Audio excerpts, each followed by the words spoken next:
তো আগের ভিডিওতে তোমরা সবাই দেখেছিলে যে আমরা বিয়ে বাড়ি পৌঁছে গেছিলাম। দেন আমরা সবাই রেডি হয়ে গেলাম। বিয়ে বাড়িতে ফুচকা স্টল তো ম্যান্ডেটরি থাকবেই, সেখান থেকে কটা ফুচকাও খেয়ে নিলাম। তারপরে চলে গেলাম পকোড়া খেতে। আমার মা আইসক্রিম খাচ্ছিল আর আমরা সবাই পকোড়া খাচ্ছিলাম। পকোড়া স্টলে পকোড়া আসতেই আবার সেটা খালি হয়ে যাচ্ছিল, তো বারবার সেটাকে রিফিল করা হচ্ছিল। আর আমরা দেখো এক একজন করে পকোড়ার প্লেট নিয়ে সেই প্লেটের থেকে সবাই ভাগাভাগি করে খাচ্ছি।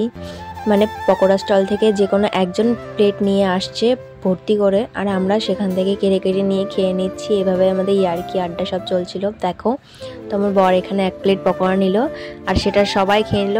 নিচে কয়েকটা গুঁড়ো গুঁড়ো পড়েছিল, সেইগুলো নিয়েই ভিডিও বানাচ্ছে। তো সবার কাছ থেকে চাচ্ছে যে আমাকে একটা দিয়ে আমি একটু ভিডিও ক্লিপ নেব, এর জন্য সবার কাছ থেকে চেয়ে চেয়ে নিচ্ছে। দেন বিয়ে করার জন্য বর এসে হাজির আর আমার মাসি বরকে বরণ করে নিল। তো এদিকে আমার দিদিও রেডি হয়ে ফটোশ্যুট করছে। তো ফাইনালি আমার দিদিকে পিড়ি করে 7 পা ঘোরানোর জন্য নিয়ে চলে আসা হয়েছে। পিড়ি ধরেছিল একটা দাদু আর আমার বর আর দুটো জায়ম্বু। তো দেখো এখানে পিড়ি করে 7 পাক ঘোরাবে। দেন ওদের শুভদৃষ্টি হলো, কি লজ্জা পাচ্ছে ওরা।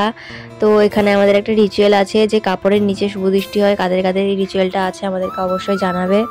দেন ওদের হাত বন্ধন হলো। এখানে একটা সুন্দর কবিতা বলেছিল একটা বোন, কিন্তু সেই ক্লিপটা আমি নিতে ভুলে গেছি। এইদিকে ওরা হাত শুকতে ব্যস্ত আর এদিকে আমার বর আর সবাই মিলে চলে গেছে ক্যামেরা দিয়ে ফটো তুলতে। তো ওরা ফটো তুলতে থাকুক, আর তোমাদের এই ভিডিওটা কেমন লেগেছে সেটা অবশ্যই জানি।